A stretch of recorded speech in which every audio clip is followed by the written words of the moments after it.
Jeffrey Lizardo, un hombre que se ha especializado en investigaciones, sobre todo en el ámbito de la salud y en el ámbito de la pobreza. Y ahora está al frente del Sistema Único de Beneficiarios, que es un organismo que registra todas las personas y la manera en que se hace, que se benefician de subsidios estatales, entre otras cosas. ¿Es así, Jeffrey? Así es. Ahora mismo estamos en un momento muy especial para la República Dominicana, en el que los subsidios se han incrementado. Cuéntanos un poquito cómo va eso. Sí, bueno, gracias Adalberto. Es importante tomar en cuenta que el Sistema Único de Beneficiarios es la institución que, digamos, tiene el padrón nacional de hogares elegibles para los diferentes beneficios que recibe la población del gobierno dominicano. El beneficio más importante ahora mismo son las transferencias monetarias, lo que le llaman la tarjeta de Prosoli. El dinero, aunque sea por tarjeta. El dinero por tarjeta. Hoy día eso se convirtió a partir de marzo por la pandemia en el programa Quédate en Casa. Ese programa termina ahora en diciembre y tiene a 1.500.000 familias recibiendo ese programa. Todas fueron, digamos, gran parte, la mayoría, el 90%, fueron ubicadas a través del padrón que maneja el Sistema Único de Beneficiarios. Y además de ese programa, hay otros. Sí, por ejemplo, las pensiones solidarias se asignan a través de digamos, la clasificación que hace el Sistema Único de Beneficiarios. También parte de los afiliados al régimen subsidiado del Seguro Familiar de Salud que maneja SENASA. Y así hay otros beneficios. De hecho, estamos trabajando ahora con la Presidencia de la República para algunos programas de vivienda. Por ejemplo, el programa que lanzó el presidente Luis Abinader de Dominicana se reconstruye. Están utilizando la base de datos del SUBEN para priorizar aquellos hogares en peores o más carenciados en términos de condiciones de la vivienda para reconstruir esas viviendas. También estamos trabajando conjuntamente con el Consejo Nacional de Discapacidad para hacer un registro nacional de personas con discapacidad, de manera tal que podamos agregar un grado más de vulnerabilidad a los hogares pobres y poder focalizar mejor los subsidios sociales y los beneficios sociales. La idea del SUBEN es que se convierta en un padrón universal de de hogares, no solamente para hogares pobres. Hoy día el SUBEN tiene el 61.5% de la población. Estamos hablando de sí, ahora mismo registrado. O sea, estamos hablando de 6.4 millones de dominicanos y dominicanas y 2.1 millones de hogares. ¿Cuál es el objetivo de la presente gestión? Convertirlo en un padrón universal. ¿El 100%? En un 100%. O por lo menos llegar a un 90%. ¿Qué importancia tendría eso? Porque la pandemia nos ha demostrado que no solamente son los pobres los afectados por algunos choques externos como pandemia, huracanes, terremotos, sino que también tenemos hogares, digamos, en estratos medios que pueden ser muy vulnerables. Y eso ha pasado con la pandemia, donde hogares que no eran pobres, hoy son pobres por la pérdida de los ingresos laborales. ¿El quédate en casa se queda? El gobierno, ya el presidente ha anunciado que se está evaluando y en algún momento se va a presentar, digamos, la nueva propuesta para el año que viene. ¿La nueva propuesta sería extenderlo o mantenerlo tanto? Lo están revisando. Ustedes saben que este es un programa que se lanzó por 2 meses. Sí. Cuando se lanzó en marzo, fue por 2 meses. Se extendió a agosto y una vez iniciado el presidente Luis Abinader, lo extendió a diciembre de este año. Es un programa muy costoso, pues con los 3, digamos, con FASE, PATI y Quédate en Casa, estamos hablando de más de 10.000 millones de pesos mensuales. Eso tiene unas implicaciones presupuestarias enormes y evidentemente que se están evaluando, y eso es lo que el presidente ha anunciado en 3 ocasiones, que se están evaluando porque las perspectivas de corto plazo es que todavía el COVID se va a mantener hasta tanto la vacuna, y digamos, en el caso dominicana comenzaría, tal vez, en el mejor de los casos, en marzo, exactamente, a o sea aplicarse. que el COVID todavía está afectando a muchas familias Ahora mismo dominicanas. la meta de ustedes para el próximo año, La meta en términos...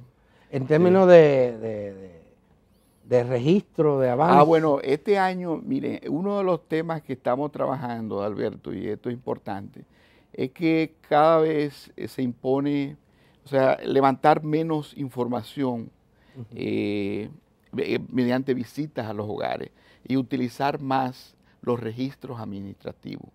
Entonces, lo que estamos haciendo es mejorando la interoperabilidad, o sea, que podamos alimentarnos con los registros de la Junta Central Electoral, los registros de las estadísticas vitales del Ministerio de Salud Pública, lo de la Tesorería de la Seguridad Social, hasta de la DGI, la Superintendencia de Bancos, todos los registros habido y por haber. Firmamos un acuerdo con Indotel también para los registros de los teléfonos, mejorar la actualización de los teléfonos. ¿Por qué es importante? La calidad de la información, ¿será, verdad? Sí, sí. Porque aquí a veces las informaciones varían dependiendo de la fuente. Sí, pero debo decir que el registro nuestro es único porque nos permite identificar un hogar, en qué lugar está referenciado ese hogar, o sea, en qué manzana, en qué barrio, y podemos localizarlo con los números de cédula y los números de identificación de acta de nacimiento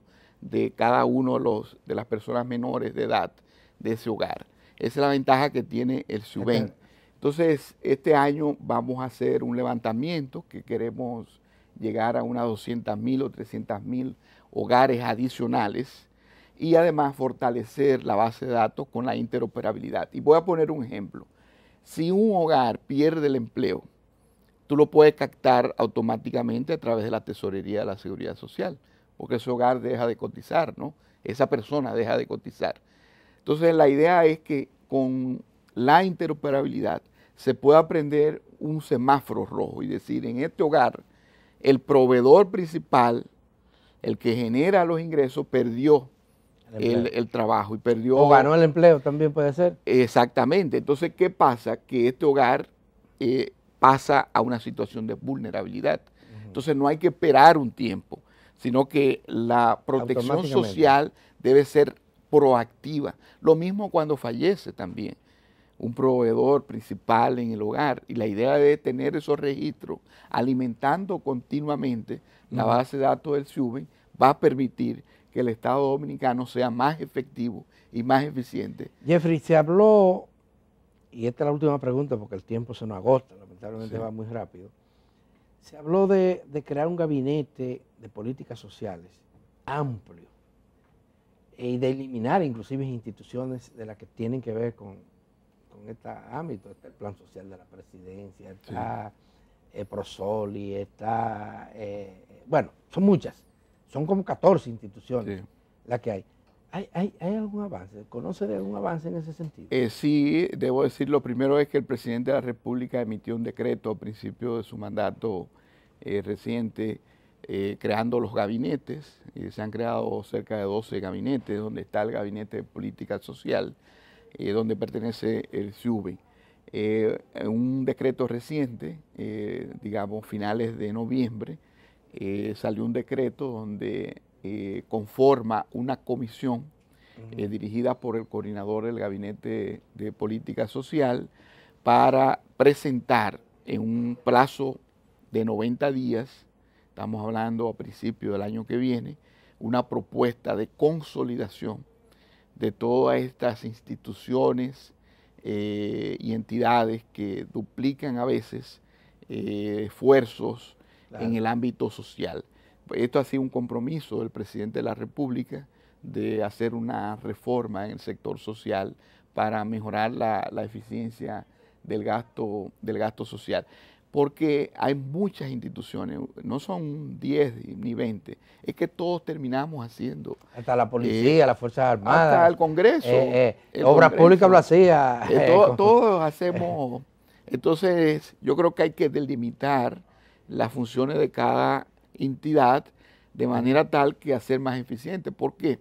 Y parte de lo que suben va a ser es tener un registro nacional de beneficiarios.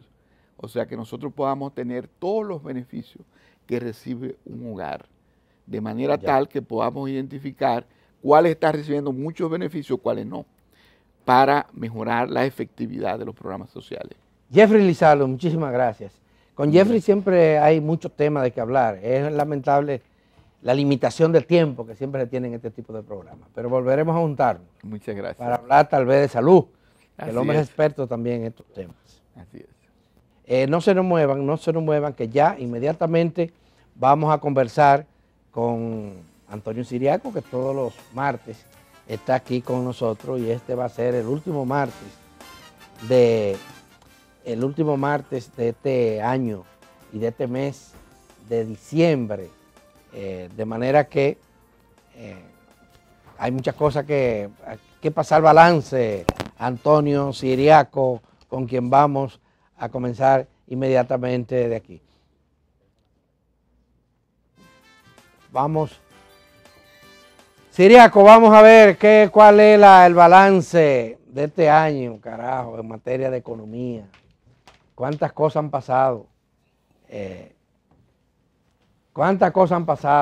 Profesor? Sí, así es, Adalberto. Yo pienso que este año es un año económico perdido, vamos a decir, por el tema de la pandemia. Sin embargo, yo creo que la economía dominicana y la economía mundial ha venido poco a poco reactivándose. Claro, todo eso está supeditado, como lo hemos comentado, al tema de la pandemia, porque hay obviamente rebrotes, no solamente en el país, sino también en otros países. Sin embargo, entendemos nosotros, Adalberto, que el tema de la economía va a estar muy supeditado a todo ese proceso de vacunación, vamos a decir, y de situaciones que evidentemente el próximo año tendrán que hacerse con todos estos anuncios que han generado expectativas positivas con el caso de las vacunas. Ahora, yo quiero hacer algunos comentarios, Adalberto, es interesante, en términos, por ejemplo, de una serie de, el caso del sector turismo, ¿cómo va a terminar ese sector? Que las últimas informaciones estadísticas indican que apenas van a llegar la mitad de los turistas quizás que vinieron el año pasado, y quizás un poquito menos. Y eso es promedio, gracias a que los 3 primeros meses claro, no había problema, pero ya a partir del mes de abril, que fue un mes que se cerró la economía, yo creo que eso básicamente ha sido de forma claramente una reducción brutal. Y no solamente en la República Dominicana, sino también a nivel del mundo. Hay indicadores que nos revelen el impacto que han tenido las medidas que adoptó el gobierno para favorecer el turismo. No, han sido muy marginales porque son medidas incluso que estaban promocionando hasta el turismo interno. Sí. Y yo creo que en tiempos de incertidumbre, la gente lo último que hace es viajar. Incluso hay un dato interesante, Adalberto, en esta coyuntura, y es la cantidad de dominicanos que tradicionalmente vienen al país y que no han venido por el tema de la pandemia. Tú sabes que entre dominicanos que son residentes y no residentes vienen todos los años 1.600.000 dominicanos. Y esos dominicanos tienen estadías entre 15 y 16 días y te gastan más de casi $1.000 en esos 15 días. Por persona. Entonces, para que mucho dinero. Claro, estamos hablando de que esos dominicanos... Y ese sí es dinero que se queda aquí. Y ese sí es dinero que se queda aquí. Y cuando tú multiplicas eso, estamos hablando de un monto que ronda los $1.500 millones. Por lo tanto, esa situación que apenas van a venir... ¿Van a venir cuántos? 750.000 dominicanos es lo que se ha estimado. La mitad. La mitad. por situaciones de la pandemia, por situaciones de restricciones, incluso tú sabes que ahora para viajar tienes que hacerte una serie de pruebas y todo eso. Y hay gente que no quiere que lo pongan en cuarentena En allá, cuarentena ya, tú entiendes, cuando regresa, todo Sí. eso, oye, ha impactado de manera negativa. ¿Quiere decir entonces que el gobierno erró? Mira, Promoviendo el país como destino turístico. Yo pienso que Adalberto que se adelantó a tomar una medida, porque hay que analizar los sectores. Es un sector orientado hacia el exterior. Es un sector que muchas veces, o no muchas veces, su dinámica depende más de lo que pasa en el resto del mundo que de la misma República Dominicana. Sí. Entonces yo creo que se adelantó, tomó una decisión adelantada, sin ver las perspectivas y analizar bien todo el entorno. Y verdaderamente yo creo que también echó para atrás, porque luego esos incentivos no se materializaron, porque cuando tú ves la reacción, los incentivos otorgados versus la cantidad de turistas que entran a la República Dominicana, te das cuenta de que obviamente el efecto ha sido sumamente marginal. Y la verdad que es muy triste ver el impacto que esto está teniendo en las comunidades donde están, de la zona, de los polos turísticos porque del país. Mira, oye Adalberto, tú has mencionado algo muy importante, o sea, escúchame, el tema territorial y el impacto territorial que tiene el turismo. Yo creo que eso es el verdadero impacto, porque sí encadena muy bien. No solamente encadena con sectores importantes, sino que, como decía alguien, gran parte de esos recursos llegan al territorio, a zonas totalmente apartadas. El caso, por ejemplo, del sur profundo, o el caso de cómo se dan esos procesos. Casi todas, inclusive zonas cercanas como Boca Chica. No, claro, el Gran Santo Domingo, Punta Cana. La provincia de Altagracia en sentido general, el polo de Samaná y zonas aledañas.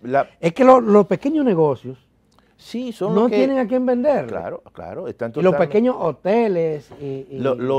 Bueno, las ventas de artesanías. Todo eso. Todo eso está totalmente. Y hasta de comida.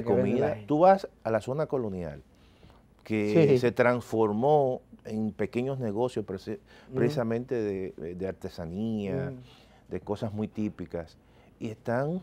Se nota claramente la disminución. La disminución. Entonces, yo creo que mucha gente. No, impacta mucho, y muchos pequeños negocios, como hemos dicho, pequeños empresarios. Entonces, yo creo que... Y hay zonas turísticas, como el caso de Punta Cana, Bávaro, etcétera, donde hay una población de trabajadores que no son de ahí, que se quedan ahí y que gastan también ahí. O sea, claro, claro. El tema de la movilidad del trabajo. Por ejemplo, la zona este, nosotros hicimos un trabajo, la zona este es una zona de pleno empleo, tradicionalmente por el turismo. Pero cuando tú ves la ocupación de esa zona y la cantidad de trabajadores que no son oriundos de esa parte, es una cantidad impresionante. Tú encuentras que mucha gente del sur viene a trabajar a esa zona y entonces se torna permanente. De manera que, y además otros que son itinerantes, que salen de la Romana, van a Higüey, otros que son de San Pedro, y incluso de la misma capital. Hay gente que se ha mudado, porque evidentemente el impacto que ha tenido eso ha sido importante.